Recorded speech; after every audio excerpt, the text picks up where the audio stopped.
Welcome to Crypto 101, a first principles jargon-free course on blockchain and its impact on financial services. In the previous lesson, we covered the meaning of Layer 2 solutions and learnt about the Polygon Layer 2 solution for Ethereum.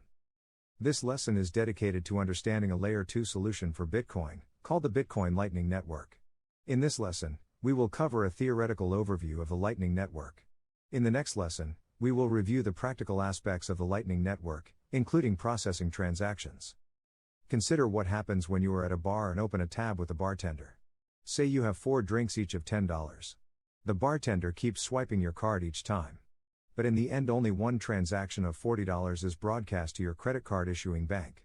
The credit card network records 1 cumulative transaction while the tab you opened with the bartender records 4. This is the intuition behind the Bitcoin Lightning Network. To understand the Bitcoin Lightning Network, we will set up a scenario. Consider Alice and Bob. Alice spends the entire day working from the coffee shop. Bob is managing the counter. Through the day, Alice will be buying coffee and snacks. In a credit card transaction, Bob could swipe the card on every purchase. Alternatively, Alice could simply start a tab. The Lightning Network is analogous to starting a tab. Next, we will explore how this works. In this example, there are 3 Bitcoin addresses in play. First, address A that is owned by Alice. The private key to this address is key A. Second, address B that is owned by Bob. The private key to this address is key B. The third address is a multi-signature address. We will call this address P. Any transaction from address P requires a digital signature using both key A and key B. Next, we will understand what a multi-signature address is. Consider Alice, Bob, and Tom. Each of them have a Bitcoin address with a private and public key. Bob and Tom hand over their public key to Alice. Alice feeds in the public keys to a wallet software and this generates a multi-signature address. Note that any one of the 3 could perform this step. Since public key is public information, there is no problem in sharing it with others. A multi-signature blockchain address is analogous to a joint bank account. It can be generated from a wallet software using the public key of all individuals seeking to be signatories to the joint account. The number of signatories required on a transaction may be different than the number of account holders. For instance, the configuration 2 of 3 means that there are 3 account holders but signatures of any 2 is sufficient to approve a transaction. So let us go back to the 3 addresses. First, address A is owned by Alice. The private key to this address is key A. Second, address B is owned by Bob. The private key to this address is key B. The third address is a 2 of 2 multi-signature address with Alice and Bob being the 2 owners. The multi-signature address does not have a private key of its own. Rather, Bob and Alice must both use their private keys to generate their respective digital signatures. In the context of the Bitcoin Lightning Network, the 2x2 multi-signature address jointly owned by the payer and the beneficiary is called a payment channel. The process begins with Alice funding the payment channel. This is called a funding transaction. Alice sends a payment of 100,000 satoshis to address P from her address. The transfer of Bitcoin from address A to address P is like any other Bitcoin payment. Assume Alice had a UTXO of exactly 100,000 satoshis. Hence the transaction will look something like this. Note that in our example, the input of the transaction and the output is exactly the same. In reality, the inputs are often higher than the outputs to pay the transaction fees. For the purpose of this illustration, we are assuming transaction fees was 0. Remember that the payment channel P is a multi-signature address. Both Alice and Bob's digital signature is needed to make any withdrawals. Hence, once Bitcoin goes into address P, it cannot come out without both Alice and Bob's signature. Next, Alice starts spending from address P. Alice buys a cup of coffee for 10,000 satoshis. Hence, a transaction is created with the following input. Input UTXO of 100,000 satoshis. This was the original transaction sent to address P. Output UTXO of 10,000. This is directed towards address B, which is Bob's Bitcoin address. The change of 90,000 is directed back towards Alice's address A. Both Alice and Bob sign the transaction with their private keys. But crucially, this transaction is not broadcast to the blockchain network.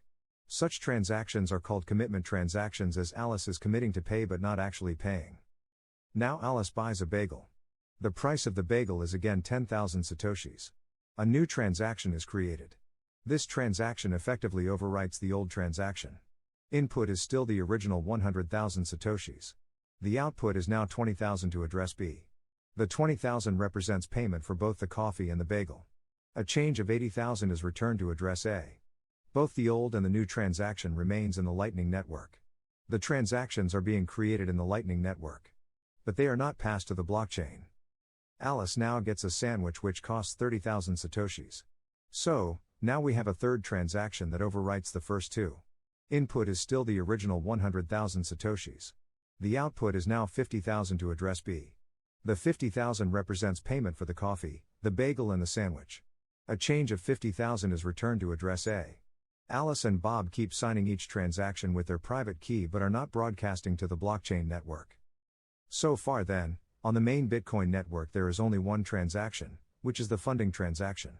On the Lightning Network, there are 3 transactions. Each commitment transaction overrides the previous transaction, but they all exist independently in the Lightning Network. None of them are submitted to the blockchain. Let us go back to a concept we learnt in an earlier lesson. There are 3 steps in payment initiation. First, a payment message is created. Second, it is signed. Third, it is broadcast to the network. In this example, the commitment transactions in the Lightning Network are only going through the first 2 steps and not the third. Further, the commitment transactions are not going through the authentication and fulfillment steps at all. Alice now wants to close her tab with Bob. At this point, the third transaction on the Lightning Network is broadcast to the blockchain.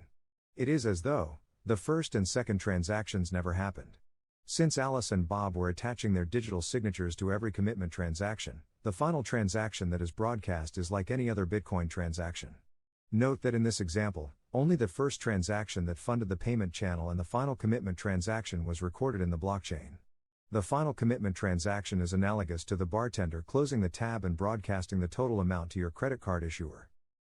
What would a Lightning Network workflow look like in real life? In the next section, we demonstrate an illustrative workflow. We will assume both Alice and Bob are using non-custodial wallets. Let us list out the 3 big steps in the Lightning Network process flow. First, there is a payment channel setup. Then, there is a funding transaction to fund the payment channel. Finally, there are commitment transactions. Next, we will see how each of them play out at a point of sale. Alice walks into a coffee shop. Bob is the barista at the counter. Alice and Bob are both using wallets. Alice shares her public key with Bob's wallet via a QR code. The wallet creates a payment channel on the Bitcoin blockchain network with the condition that 2 of 2 signature is required. Alice approves transfer of 100,000 satoshis to the payment channel from her address. At this point, this is analogous to allowing a hotel desk to create a hold on our credit card. It takes a few minutes for the funding transaction to get confirmed in the Bitcoin blockchain network. Alice buys a coffee from Bob. The invoice is generated on a system. The unsigned transaction details from the invoice are sent to both Alice and Bob's network wallet. Bob then signs the transaction via his wallet and sends to Alice. Simultaneously, Alice signs the transaction via her wallet and sends to Bob. Alice's version contains Bob's signature and Bob's version contains Alice's signature. Either of them can sign the transaction and broadcast to the blockchain. Since both Alice and Bob are using non-custodial wallets, these transactions are recorded physically on their phone. Now Alice wants to buy a bagel. When the barista raises the second invoice, the signed transactions of Alice and Bob are exchanged just like the previous transaction. Finally, Alice wants to buy a sandwich. The signatures of Alice and Bob are exchanged. At this point Alice is ready to close the tab. The version of the third transaction residing on Bob's wallet already has Alice's digital signature. Bob attaches his digital signature to it and broadcasts to the network. The payment channel is zeroed out once the transaction confirmed into a block within the Bitcoin blockchain. But does Alice really need to close her tab? Let's discuss this further. Alice opens a payment channel with Bob for $100 and buys a coffee for $5 on Monday. If Alice wished to get her change back, she can ask the barista to close the tab. Otherwise, she can keep using her original on-chain UTXO for repeated visits to the coffee shop. This is exactly what happens when you have money stored in your Starbucks wallet or Uber wallet. Settlement of the transaction may occur in any of these scenarios. The UTXO is completely utilized. Alice does not wish to transact with Bob anymore. Bob needs the money. At the time of settlement, an account statement is sent to the Bitcoin network and regular mining fees is charged on this. Alice stops by Starbucks for buying coffee. Then she stops at the local grocery store to purchase some ingredients for cooking dinner. It will be very inconvenient to keep opening payment channels with each merchant individually. In the non-Bitcoin world, many of us already store money in wallets sponsored by merchants like Uber, Amazon, Starbucks. A payment channel is analogous to such wallets. It will be very inconvenient to open payment channels with every merchant. Next, we will learn how this problem is solved through the concept of multi-hop payments. Alice opens a payment channel with a payment intermediary and she funds the channel with $100. Let us call this payment channel X. The intermediary could be a crypto company like a wallet company or somebody from the legacy financial system like Visa or MasterCard. We can refer to this entity as the Lightning Payment Router. Alice spends $5 at Starbucks to buy a coffee. Next, we will see how this transaction is processed. The Lightning Payment Router maintains inbound payment channels with consumers and outbound payment channels merchants. Its consumer payment channel is funded with Alice's UTXO 1001 of $100. This is its inbound liquidity. The router maintains such channels with multiple consumers. It has funded its outbound channel with Starbucks with UTXO 2001 of $100,000 based on demand forecasts of how many people use Starbucks on a given day. The router does not want to lock up more funds in outbound channels than what is necessary. When Alice makes a payment at Starbucks, the router creates one inbound payment of $5.10 on the inbound payment channel. This payment is directed towards itself. It creates one outbound payment of $5 on the outbound payment channel directed towards Starbucks. The 10 cents is the routing fees earned by the router.